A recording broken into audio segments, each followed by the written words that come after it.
नमस्कार। राधे राधे।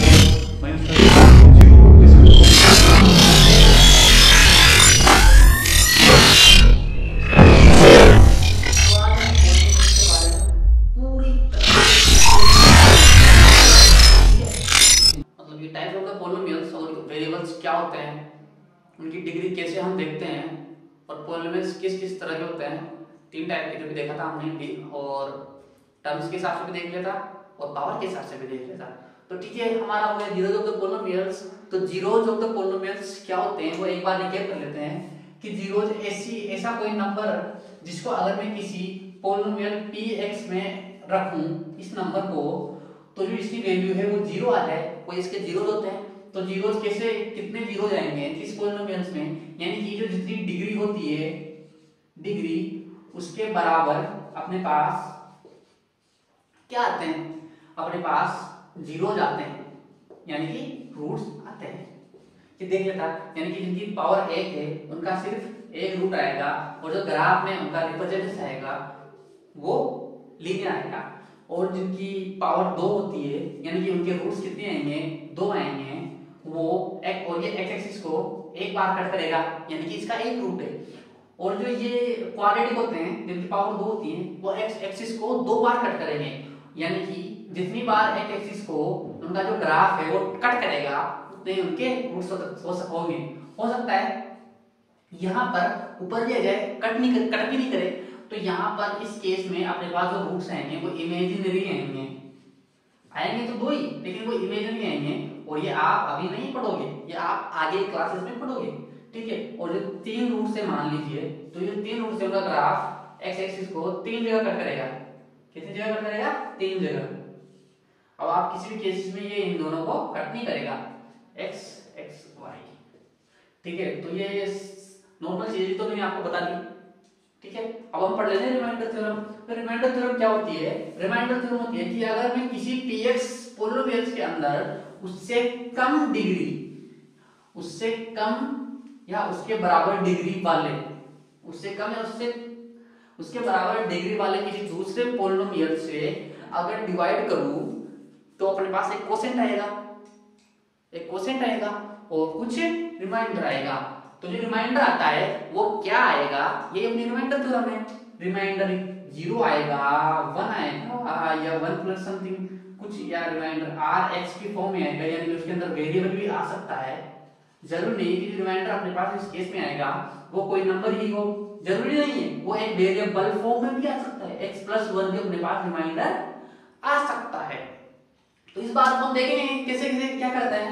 रिमाइंडर देख लेते हैं हम, कुछ ज्यादा है नहीं इसके अंदर, ठीक है।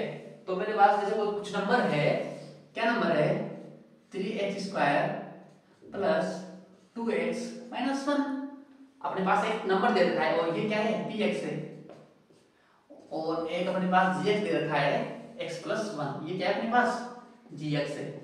तो अब मैं इसको इससे डिवाइड करूंगा, तो कैसे करना है, तो अपने पास क्या होता है एक्चुअली, जैसे मैं 9 के अंदर 2 से डिवाइड करूंगा, तो दो को ऐसे नंबर से मल्टीप्लाई करूंगा, n नंबर से, 2 into n नंबर से, कि जो नंबर आएगा x वो लेस देन 9 या इक्वल टू 9 होना चाहिए। यही होना चाहिए ना, आना चाहिए, क्योंकि जो यहाँ पर x आएगा वो 9 से बड़ा तो हो नहीं सकता, क्योंकि बड़ा हो गया तो फिर कोई मतलब ही नहीं करेगा, तो डिवाइड हुआ ही कहाँ। तो ऐसे ही x प्लस 1 को मैं ऐसे नंबर से, n नंबर से मल्टीप्लाई करूंगा x प्लस 1 को, कि जो नंबर आएगा वो इससे छोटा होगा या इससे इक्वल हो सकता है, इसके इक्वल है, इससे छोटा होना चाहिए। तो मैं ऐसे ही करूंगा, यहाँ पर क्या करूंगा मैं, अब ठीक है आप देखिए यहाँ पर अपने पास x प्लस 1, तो मैं x प्लस 1 को किससे मल्टीप्लाई करूं, ये 3x² है, या तो 0 हो जाए या फिर ये जो वैल्यू है थोड़ी कम हो जाए, किससे कर सकता हूं मैं। तो देखिए अगर मैं x प्लस 1 है अपने पास, इसको अगर मैं 3x से मल्टीप्लाई करूं तो कैसा रहेगा। अब आप ये कैसे देखोगे कि भाई मैं 3x से क्यों मल्टीप्लाई करूं, इसको किसी और से कर लो। तो ठीक है, आप ऐसे देखो कि जो 3x² अपने जो फर्स्ट नंबर दे रखा है, ज्यादा डिग्री वाला, ज्यादा पावर, बड़ी पावर है, मैक्सिमम पावर है, उसको भी जो अपने पास x है इससे डिवाइड करो, तो क्या आएगा, 3x। क्या आया, 3x। 3x आया ना, तो इस 3x से मैं इसको मल्टीप्लाई करूंगा, इससे अपना क्वेश्चन इजी हो जाएगा। क्योंकि आप सोचो कि यार ऐसे कैसे सोच लिया, मैंने तो कर रखा है, पढ़ रखा है, इसलिए मेरे को आ गया कि मैंने डायरेक्ट 3x अपने मेरे खोपड़े में आ गया कि इससे मल्टीप्लाई करो, तो ऐसा हो सकता है। लेकिन आप कैसे यार, आप कैसे सोचोगे कि 3x से क्यों मल्टीप्लाई करूं मैं? तो ऐसा करना, जो इधर वेरिएबल है, जो इधर हाईएस्ट पावर है, और इधर भी जिसकी हाईएस्ट पावर है, इधर जिसकी हाईएस्ट पावर है को ये डिवाइडर की, उससे जो डिविडेंड है उसकी हाईएस्ट पावर वाला जो नंबर है, मतलब टर्म है, उसको डिवाइड कर लो, फिर जो बचेगा उससे आप इसको मल्टीप्लाई कर सकते हो। तो मैंने क्या किया, इसको 3x से मल्टीप्लाई कर लिया। अब कैसे आपको देखना है, किससे मल्टीप्लाई करो, तो मैंने बता दिया। तो क्या आएगा, 3x² प्लस 3x आएगा अपने पास, यही आएगा ना, ये आएगा। तो ये माइनस का हो जाएगा, माइनस, तो इससे तो ये कट जाएगा पूरा। अब ये भी माइनस का हो गया, तो यहां पर अपने पास माइनस का x बचेगा। ठीक है, यही बचेगा अपने पास, माइनस का x बच रहा है ना। तो अब अपने पास इधर क्या बचा था, -1। अब आप सोचिए कि अपने पास x+1 है यहाँ पर। अब x+1 को मैं -x-1 को रिड्यूस करने के लिए, इसमें बाहर देने के लिए किससे मल्टीप्लाई करूं? अब वही इधर वाला फंडा लगा लो, वैसे तो साफ साफ दिख रहा है कि x+1 है, तो x+1 को मैं डायरेक्ट 1 से मल्टीप्लाई करूं मान लीजिए, तो यहाँ पर x+1 आ जाएगा इस तरह से। लेकिन इधर माइनस भी लगाना पड़ेगा अपने को, डिवाइड, तो ये माइनस माइनस तो प्लस हो जाएगा, ज्यादा हो जाएगा। तो यहाँ पर क्या करेंगे हम, -1 से मल्टीप्लाई करेंगे, तो माइनस का आएगा, फिर वापस माइनस इंटू माइनस प्लस हो जाएगा, तो 0 हो जाएगा। तो ठीक है, आपको नहीं लग रहा, समझ में नहीं आ रहा कि कैसे, क्यों -1 से क्यों करूं? तो जो मैंने पहले वाला फंडा बताया था कि जो फर्स्ट वाली टर्म है वेरिएबल, उसको इससे डिवाइड कर दो। तो जो यहाँ पर हाईएस्ट डिग्री वाली टर्म कौन सी है, x है, -x, तो -x को मैं इस x से डिवाइड कर दूंगा, इधर वाली टर्म से, वेरिएबल वाले से। क्या आएगा अपने पास, -1 आएगा ना, -1 ही आएगा ना। तो -1 से इसको मैं मल्टीप्लाई कर सकता हूं, तो मल्टीप्लाई करने के बाद -1 से अपने पास आएगा x-1, और ये यहाँ पर -12 आएगा। तो अपने पास जो संख्या कट के आएगी, ये माइनस प्लस हो जाएगा, और ये भी प्लस हो जाएगा। ठीक है, तो ये आ गया 0, तो रिमाइंडर अपने पास यहाँ क्या आ गया, 0। ठीक है, हो सकता है रिमाइंडर यहाँ पर कुछ नंबर आ सकता था, कुछ वेरिएबल में, वेरिएबल की फॉर्म में आ सकता था, कोई पोलिनोमियल आ सकता था। ठीक है, लेकिन कहने वाली बात क्या है कि जो रिमाइंडर आएगा वो हमेशा जो डिवाइजर होगा, इसकी डिग्री कितनी है, 1, और इसकी डिग्री कितनी है, कुछ नहीं इसकी, तो चलो ठीक है, रिमाइंडर 1 आता है यहाँ पर, तो इसकी डिग्री कितनी होती है, 0। तो जो रिमाइंडर आता है उसकी डिग्री हमेशा जो डिवाइडर है उससे छोटी ही आएगी। Okay, all set. तो अपने पास निकल के क्या आया कि px जो है अंदर वाला पोलिनोमियल, px इक्वल्स टू मैं क्या लिख सकता हूं, gx divider into quotient qx। Quotient क्या है, कोसेंट क्या है, सॉरी मैंने लिखा ही नहीं यहाँ पर, पहले 3x से मल्टीप्लाई किया था, फिर बाद में -1 से, 3x - 1 अपने पास कोसेंट है, प्लस rx। अब मैं x क्यों लिख रहा हूं, क्योंकि x की फॉर्म में, इधर वेरिएबल x की फॉर्म में ना पोलिनोमियल है, उसमें जो वेरिएबल है वो x है, x की फॉर्म में वेरिएबल, इसलिए x। हो सकता था यहाँ पर अगर अपना जो 3y² होता तो फिर यहाँ पर gy लिखता है, क्योंकि जो वेरिएबल है वो y की फॉर्म में है, y। ठीक है, तो ये हो गया अपने पास कहने वाली बात है। ठीक है, तो ये अपने पास, इसको कैसे लिखता हूं मैं, ये a होता है अपने पास डिविडेंड, ये डिवाइडर b, और ये कोशेंट q प्लस r। ये जो मैं पहले बताया था लेक्चर 1 में, ये चीज निकल के आई है। अब देखना ये है कि रिमाइंडर थ्योरम को हम जो क्वेश्चंस होते हैं वो कैसे सोल्व करते हैं। तो ये आपको बाहर देना आ गया ना, इससे कैसे देना है। ठीक है, ये खत्म हुआ अपना, और फिर किसी के समझ में नहीं आए तो फिर एक लेक्चर 5-10 मिनट का हम इसी का बना के डाल देंगे रिमाइंडर के ऊपर ही, कि कैसे बाहर देते हैं पोलिनोमियल्स के अंदर पोलिनोमियल्स का। तो अब उनमें पूछता क्या है कि कोई अपने पास एक नंबर देगा क्वेश्चन px, और फिर एक दूसरा नंबर देगा, एक दूसरा पोलिनोमियल देगा px, और दूसरा पोलिनोमियल देगा gx।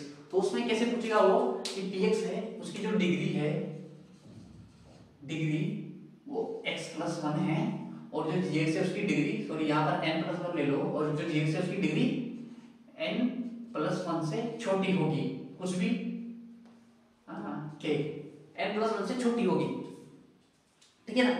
तो फिर ये कहेगा कि बताइए, छोटी हो सकती है, इक्वल भी हो सकती है, लेकिन फिर इक्वल में तो नंबर ही आ जाएगा वापस, ठीक है। तो क्या कहेगा वो कि जो gx है वो px का फैक्टर है या नहीं। अब कोई भी बंदा किसी दूसरे बंदे का फैक्टर कब होता है, कोई भी बंदा किसी दूसरे बंदे का फैक्टर कब होता है, जब वो रिमाइंडर 0 आ जाए, यानी कि 8 है, अगर 4 से डिवाइड करूं मैं तो रिमाइंडर यहां पर क्या आया 0, यानी कि मैं कह सकता हूं कि जो 4 है वो 8 का फैक्टर है ना, लेकिन और 2 भी 8 का फैक्टर है, होगा, सिंपल सी बात है, होना चाहिए, ठीक है। तो gx px का फैक्टर कब होगा, जब रिमाइंडर 0 आ जाए। तो gx से मैं px को डिवाइड करूंगा, तो एक तो होगा मेरे पास long division method, LDM, long division method जो मैंने करवाया था कि px को मैं लिख रखूंगा अंदर, डिक्रीमेंट बंद करूंगा और gx से डिवाइड करूंगा और जो भी सॉल्यूशन होगा वो इधर लिखूंगा, हो गया ना। और दूसरा जो मेथड होता है वो क्या होता है कि मैं पहले gx का फैक्टर निकालूंगा, gx का जो सॉरी रूट है वो निकालूंगा, क्या आएगा रूट gx का, जो भी आएगा, माना कि समथिंग समथिंग आ गया, ये आ गया, ठीक है। तो जो ये अपने पास जो इसका रूट आएगा उस रूट को मैं इसके अंदर डालूंगा, px में उस रूट को यूज में लूंगा, यानी कि ये अपने पास रूट अल्फा है, तो जो px है उसके अंदर मैं अल्फा को डाल के x की जगह पर अल्फा रखूंगा और इसकी वैल्यू निकालूंगा। इसकी वैल्यू निकालने के बाद अगर वो 0 आती है, वैल्यू 0 आती है, तो समझ जाना कि जो gx है वो px का फैक्टर है और जो px है वो gx का मल्टीप्लाई है। ये फंडा समझ आया ना, मल्टीप्लाई और फैक्टर का। फैक्टर क्या होता है, फैक्टर क्या होता है जो किसी के अंदर पूरी पूरी बार भाग दे सके, और मल्टीप्लाई क्या होता है जिसके अंदर मैं पूरी पूरी बार भाग दे सकूं, यानी कि एक है अमन और एक है दमन, अमन और दमन है। तो अगर अमन दमन अमन के अंदर पूरी पूरी बार भाग दे सकता है, दमन को लगता है कि मैं अमन में पूरी पूरी बार भाग दे सकता हूं, तो दमन के लिए अमन क्या होगा, मल्टीप्लाई होगा, और अमन को लगता है कि दमन अपने अंदर पूरी पूरी बार भाग दे सकता है, तो अमन के लिए दमन क्या होगा, फैक्टर होगा, ठीक है। ये बात समझ आया ना, फैक्टर और मल्टीप्लाई क्या होता है, यानी कि px के अंदर gx पूरी पूरी बार भाग दे सकता है, इसका मतलब gx px का फैक्टर है, और px के अंदर gx पूरी पूरी बार भाग दे सकता है, सॉरी वही हो गया सेम, और px को लगता है कि gx अपने अंदर पूरी पूरी बार भाग दे सकता है, तो gx px के लिए फैक्टर हो गया और gx के लिए px मल्टीप्लाई हो गया। तो मैंने बताया आपको कि पहले हम जो फैक्टर होता है, जो फैक्टर जो दे रखा होता है अपने पास छोटी डिग्री वाला, उसका रूट निकालेंगे और उस रूट को हम जो अपने जो ज्यादा डिग्री वाला जो पॉलिनोमियल दे रखा होगा उसमें रखेंगे वेरिएबल की जगह पर और उसकी वैल्यू निकालेंगे। उसकी वैल्यू जो आएगी वो r होगा, वो क्या होगा, r होगा, और r की वैल्यू 1 भी आ सकती है, 2 भी आ सकती है, कोई वेरिएबल भी आ सकती है, 3 भी आ सकती है और 0 भी आ सकती है। तो अगर वैल्यू 0 आती है तो समझ जाना कि वो पूरी पूरी बार बार उसको भाग दे रहा है और दोनों एक दूसरे के मल्टीप्लाई और फैक्टर है, मल्टीप्लाई और फैक्टर है। तो यही बात मैं आपको समझाना चाह रहा हूं कि पहले हम छोटी डिग्री वाले का रूट निकालेंगे, 0 निकालेंगे, उसके बाद हम कंटिन्यू करेंगे क्वेश्चन को। तो ठीक है, अब ऐसा हम एक एग्जांपल कर लेते हैं, उसके बाद सीधा एक्सरसाइज की तरफ बढ़ेंगे, ज्यादा टाइम वेस्ट ना करते हुए, क्योंकि वैसे बहुत ज्यादा टाइम वेस्ट हो गया मेरा।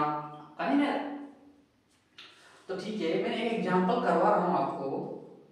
क्या एग्जांपल है कि check whether the polynomials qt, polynomials qt दे रखा है अपने पास, क्या दे रखा है 4t³ plus 4t square minus t minus 1 और जो अपने पास दूसरा दे रखा है कि इधर मल्टीपल ऑफ 2t प्लस 1, तो इसको मैं एम्प्टी मान लेता, ठीक है, कोई दिक्कत वाली बात नहीं है। तो ये कह रहा है कि चेक करो कि जो 2t प्लस 1 है वो इसमें पूरी पूरी बार भाग दे रहा है या नहीं दे रहा, यानी क्वेश्चन तो ये कह रहा है कि जो qt है वो mt का मल्टीप्लाई है या नहीं, चेक करो। तो चेक करने के सबसे जो मेन चीज थी वो क्या थी कि हम लोग डिवीजन मेथड से कर सकते थे। कैसे करेंगे, इसका इसमें भाग देंगे, मैं ऐसे qt QT को अंदर डालूंगा डिब्बे में और MT से उसको काटूंगा, तो यहाँ पर अपने पास क्वोशिएंट आएगा और इधर रिमाइंडर बचेगा कुछ। अगर रिमाइंडर 0 आता है, रिमाइंडर 0 आता है तो इसका मतलब समझ जाएंगे कि जो QT है वो MT का मल्टीप्लाई है। लेकिन उसने क्या दे रखा है कि ऐसे हम करेंगे तो वो टाइम लगेगा क्योंकि कितने में बड़ा हो सकता है। तो हमने क्या किया कि जो 2t+1 है इसका मैंने क्या समझाया था कि इसका एक रूट है अल्फा, एक ही रूट आएगा और Q आएगा, मैंने आपको बता दिया है, रिकेप कीजिए थोड़ा, सोचिए। Q लीनियर है ना, लीनियर, डिग्री कितनी है इसकी 1, तो रूट भी कितना आएगा 1, तो ये अल्फा रूट इसका निकल के आएगा और फिर मैं अल्फा को t की जगह पर रखूंगा, Q अल्फा रखूंगा यहाँ पर, और 4 alpha cube plus 4 alpha square minus alpha minus 1, इसकी वैल्यू निकालूंगा और जो इसकी वैल्यू आएगी वही अपना रिमाइंडर होगा। और अगर रिमाइंडर 0 आता है तो उस केस में हम कह देंगे कि जो QT है वो MT का मल्टीप्लाई है, या फिर जो MT है वो QT का फैक्टर है। ठीक है ना? All is well, all is well भैया, ऑल इज वेल, यस। ठीक है, तो करते हैं अब हम इसका फैक्टर, ये सॉरी रूट कैसे निकालेंगे, कैसे निकालेंगे, निकालो। क्या करते हैं रूट निकालने के लिए, ये अल्फा सॉरी इक्वल टू 0 डालते हैं, तो 2t+1 इक्वल टू 0, तो t इक्वल टू क्या आ गया -1/2। अरे भूल गए क्या, ये इधर चला जाएगा फिर ये डिवाइड में आ जाएगा, 1/2 अपने पास ये आ गया, t इक्वल टू यानी कि अल्फा इक्वल टू क्या आ गया 1/2, खत्म। अब -1/2 को इधर इधर रखेंगे हम, तो 4 -1/2 का क्यूब प्लस 4 -1/2 का स्क्वायर माइनस -1/2 -1। दिख रहा है ना यार, मैं देख लेता हूं एक बार, दिख रहा है नहीं दिख रहा, दिख रहा है, ठीक है। तो आप यहाँ पर इवन, यहाँ पर ऑड, यहाँ पर इवन, तो आपको पता होगा कि कोई नंबर है नेगेटिव का, उसकी अगर इवन हो पावर तो ये वापस पॉजिटिव हो जाता है, और अगर -x की पावर ऑड हो, कोई भी नंबर आ सकता है यहाँ पर, तो ये क्या हो सकता है, ये वापस माइनस की पावर ऑड ही होता है। ये बात आपको याद थी ना, थी ना या नहीं थी ना, थी। चलो प्रोसीड करते हैं, तो याद कर लेना आप, याद नहीं हो तो ये क्या हो जाएगा 4 × 1/2 की पावर 3 8, और वो भी किसका माइनस का, और ये प्लस का हो जाएगा, याद करो प्लस का हो जाएगा, ये स्क्वायर होकर और इवन है, तो प्लस 4 × 1/4 माइनस माइनस प्लस 1/2 -1, 4 से कट गया ये 2 बार, 4 से कट गया 1 बार, और ये 1/2, तो -1/2 plus 1 plus 1/2 minus equal to 0। ओहो, तो हम कह सकते हैं, क्या कह सकते हैं कि जो MT है वो QT का, MT QT का फैक्टर है और QT MT का मल्टीप्लाई है। क्योंकि अपने पास जो वैल्यू है निकल के रिमाइंडर आया वो 0 आ गया, तो रिमाइंडर निकालने का एक तरीका ये भी है कि आप जो फैक्टर दे रखा होता है, मान लीजिए ऑप्शन में जिससे भाग देना होता है, डिवाइडेड दे रखा होता है, उसका आप रूट निकालोगे और उस रूट को आप उसमें डालोगे, किसमें,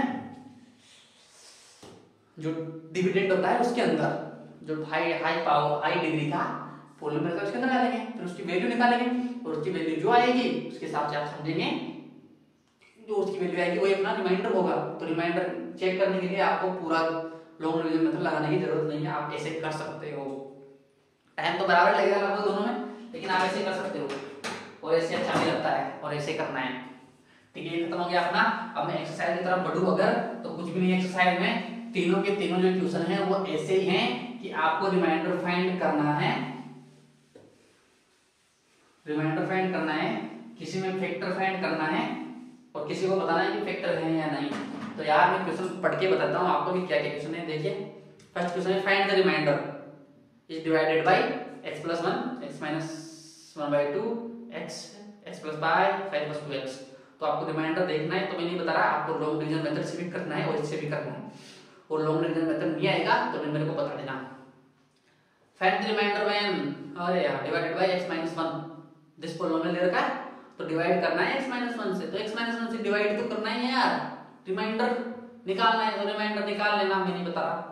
check whether 7 + 3x is a factor of 3x³ + 7x। Check whether 7x + 3x is a factor of 3x³ + 7x। 7 + 3x is a factor. Factor क्या करना है, यानी कि भाई ये जो रिमाइंडर है उसको 0 करना है। क्वेश्चन एक ही चीज पर निकल के आता है, रिमाइंडर, नाम ही रिमाइंडर थ्योरम है ना यार, तो जो रिमाइंडर है उसी पर सबके सब डिपेंडेंट है। रिमाइंडर क्या आ रहा है वही मैटर करता है कि क्या फैक्टर है और कौन नहीं, कौन मल्टीप्लाई है और कौन नहीं। तो मेरे ख्याल से मैं खत्म करता हूँ रिमाइंडर थ्योरम को। अब हम पढ़ेंगे